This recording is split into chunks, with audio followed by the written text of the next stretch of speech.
परमात्मा श्री राधा कृष्ण के चरणारविंदों में शतकोटि रमन बंदन करते हुए मित्रों को, जिज्ञासुओं को, धर्म प्रेमियों को, ज्योतिष विज्ञान प्रेमियों को हर हर महादेव बम बम भोले नमः शिवाय। मित्रों, ज्योतिष शास्त्र अनूठा अथाह गंभीर है। प्रायः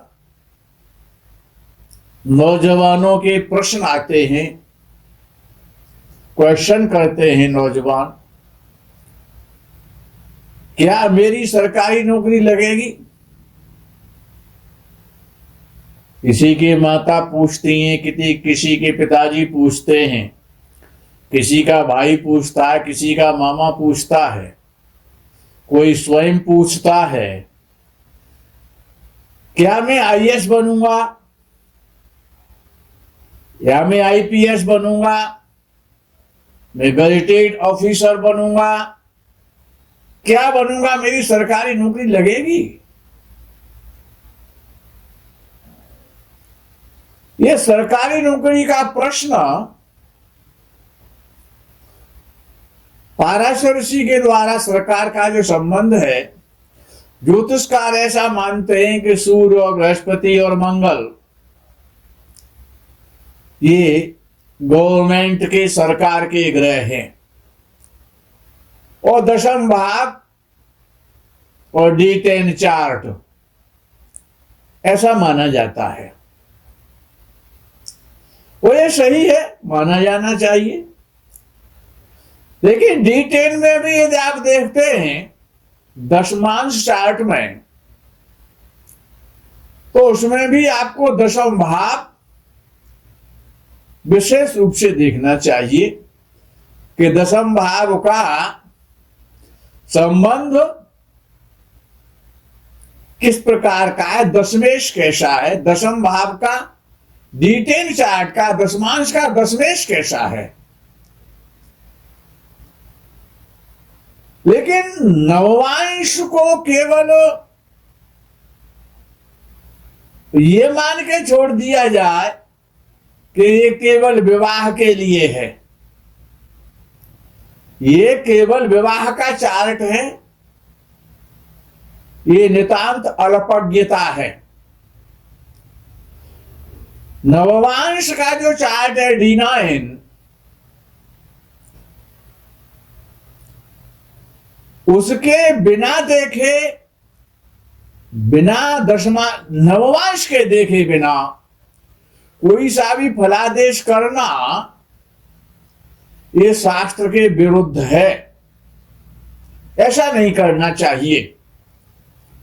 नवमांश का अवश्य अवलोकन और गंभीरता के साथ में, गहराई के साथ में, नवमांश जितने भी वर्ग चार्ट हैं, वो द्वादशांश है, दशमांश है, सप्तांश है, चतुर्थांश है, षोडशांश है, चतुर्विंशांश है, त्रिशांश है, जितने भी ये वर्ग चार्ट हैं,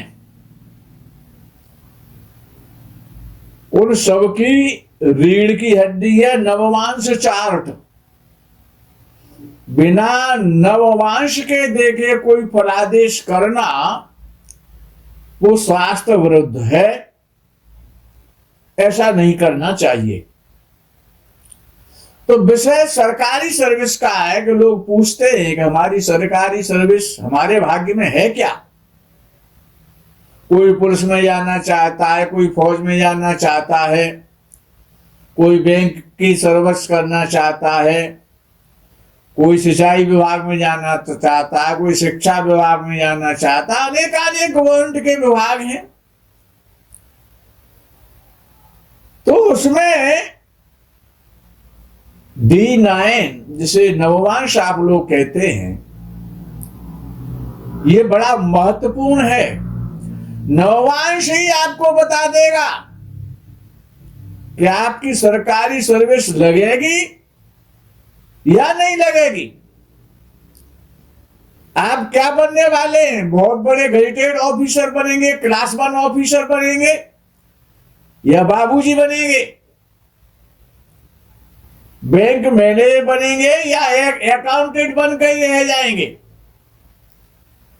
तो पहले तो आपको देखना है अपनी लगन कुंडली का चार्ट। लगन कुंडली में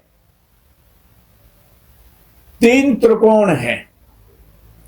पहला भाव, 5वां भाव और 9वां भाव।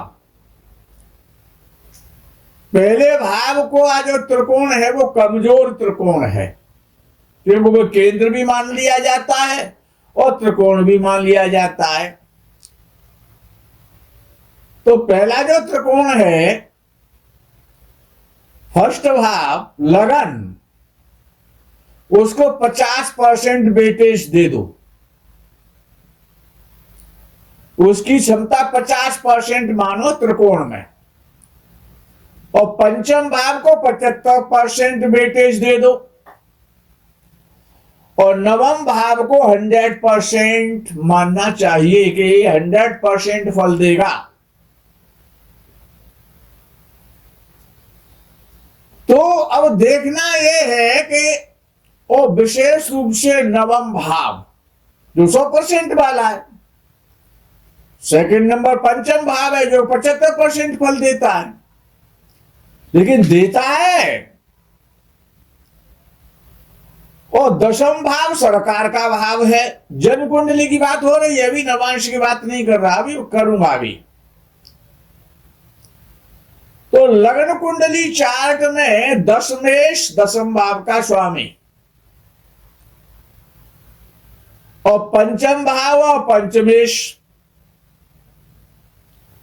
या तो इनका युति संबंध हो जाए, पंचम भाव का स्वामी दशम भाव में बैठ जाए, तो किसी भी प्रकार से मिले, तनख्वाह तो मिलेगी आपको, खाते से मिलेगी, सरकार के खाते से मिलेगी,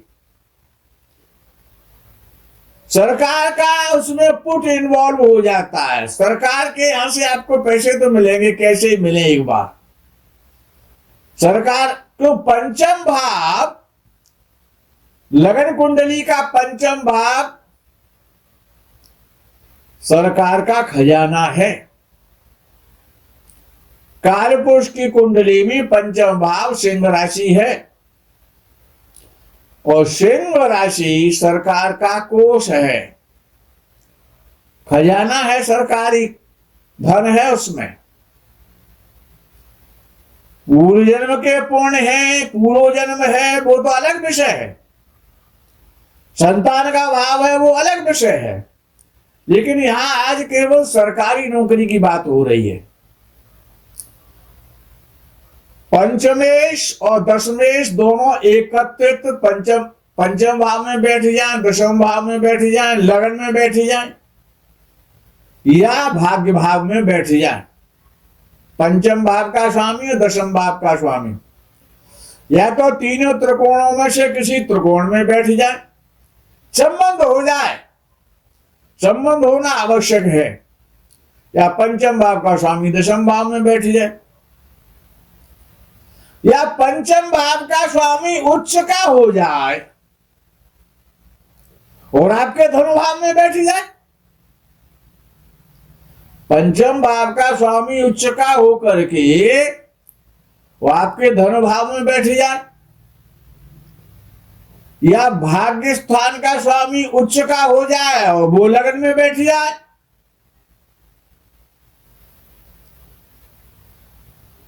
या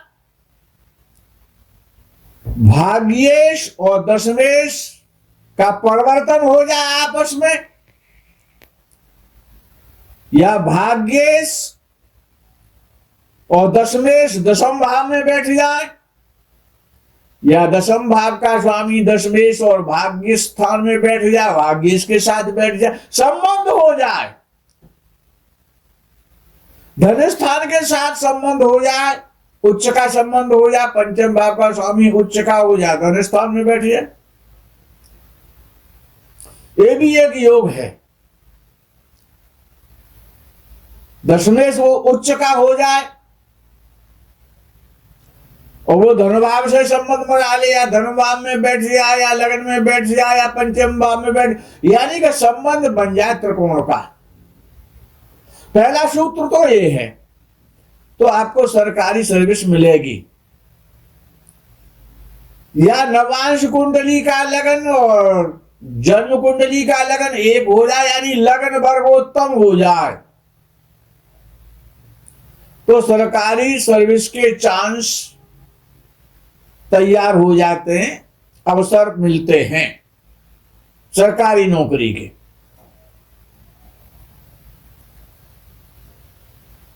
या लगन कुंडली का पंचम भाव का जो स्वामी है, जैसे विचार करो किसी का सिंह लगन है, और सिंह लगन में तो पंचम भाव का स्वामी बृहस्पति हुआ और नवम भाव का स्वामी मंगल हो गया।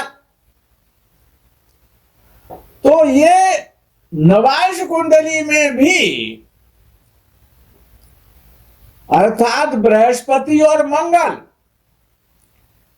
पंचम भाव का स्वामी और नवम भाव का स्वामी सिंह राशि में या धनु राशि में, सॉरी धनु राशि में या मेष राशि में ही नवांश कुंडली में बैठे,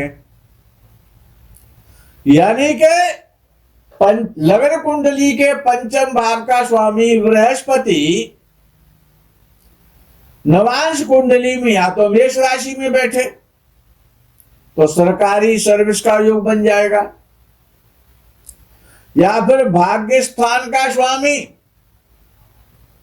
मंगल मेष राशि का भाग्य स्थान में सिंह लगन वालों की भाग्य स्थान में मेष राशि आएगी, तो यानी मंगल मेष राशि का स्वामी मेष में ही बैठ जाए नवांश कुंडली में, तो सरकारी सर्विस का योग बन जाएगा। या मंगल धनु राशि में बैठ जाए नवांश कुंडली में, तो सरकारी सर्विस का योग बन जाएगा। ये बड़े महत्वपूर्ण है, नवांश कुंडली को भी देखना है, वर्गोत्तम है, भाग्य स्थान की राशि का स्वामी लगन कुंडली का नवांश कुंडली में नवम भाव की राशि में बैठा है, तो सरकारी सर्विस का योग बन जाएगा। या मंगल और बृहस्पति दोनों ही मेष राशि में बैठ जाए जाकर के नवांश कुंडली में, या मंगल और बृहस्पति धनु राशि में बैठ जाए नवांश कुंडली में D9 चार्ट में, या सिंह में बैठ जाए। लगन को भी नहीं भूलना है, को वो भी तो 50% तो त्रिकोण है, त्रिकोण का फल तो देगा। तो सूर्य यदि मेष राशि में नवांश कुंडली में बैठ गया तो सरकारी सर्विस का योग बनाएगा। और वो राशि ये आवश्यक नहीं है कि वो नवांश के त्रिकोण में ही आती है, वो कहीं भी आ जाए, 8वें भाव में आ जाए, 12वें भाव में आ जाए, कहीं पर भी आ जाए नवांश कुंडली में। अगर सिंह लगन किसी का है तो सिंह राशि किसी भी भाव में नवांश में पहुंच सकती है, अगर उसमें मंगल या बृहस्पति या सूर्य बैठा हुआ है तो सरकारी सर्विस का योग बनाएगा। ये जो त्रिकोण है ना, ये बड़ा महत्वपूर्ण है। और धन स्थान से संबंध हो जाए, धन स्थान में उच्च के होकर के बैठ जाइए। लेकिन त्रिकोण के स्वामी त्रिकोण की राशि में बैठे नवांश कुंडली में जाकर के, या लगन कुंडली में ये योग पहले बने उसके बाद नवांश में बैठे, तो सरकारी सर्विस का योग बन जाता है और व्यक्ति ऑफिसर भी बन जाता है। अगर उच्च का है वो ग्रह, पंचम भाव का स्वामी उच्च का हो गया नवांश में और त्रिकोण की राशि में बैठ गया, या भाग्य लगन कुंडली के भाग्य स्थान का स्वामी उच्च का होकर के और लगन के त्रिकोण की स्वामी में, लगन के त्रिकोण राशि में जाकर के नवांश कुंडली में बैठ गया तो क्लास 1 ऑफिसर बना देगा। ये बड़े सुंदर योग हैं सरकारी सर्विस प्राप्त करने के। अपनी कुंडली को देख लो, अगर आपका ये योग बन रहा है। इसके अलावा अन्य योग भी है, उन पर भी दृष्टिपात करना चाहिए। D10 चार्ट को भी देखना आवश्यक है, लेकिन इतने से ही 90% आपका काम हो जाएगा। ये सरकारी सर्विस प्राप्त करने के श्रेष्ठ योग हैं। और 10वें भाव का स्वामी लगन कुंडली का, 9वें भाव का स्वामी या 5वें भाव का स्वामी या लगन का स्वामी, अगर इनमें से दो भी अगर उच्च के हो जाते हैं और नवांश कुंडली में इन्हीं राशियों में जाकर के बैठ जाते हैं, इनमें से किसी भी राशि में बैठे जो लगन कुंडली की त्रिकोण, अब ये तो एक मैंने एग्जाम्पल दिया सिंह लगन का आपको, जो भी अब जैसे कि मेष लगन है किसी का तो उसमें 5वें भाव का स्वामी सूर्य बनेगा, 9वें भाव का स्वामी बृहस्पति बनेगा। इसी प्रकार से आपको ये योग देख लेने चाहिए, आपकी सरकारी सर्विस पक्की हो जाएगी। बड़े श्रेष्ठ और सुंदर योग है ऋषि पाराशर के द्वारा ये। मित्रों, आज के प्रकरण में यही विराम करते हैं। आगे के प्रकरण का आप इंतजार करें। तो तक के लिए हर हर महादेव, बम बम भोले नमः शिवाय। जय गौ माता दी।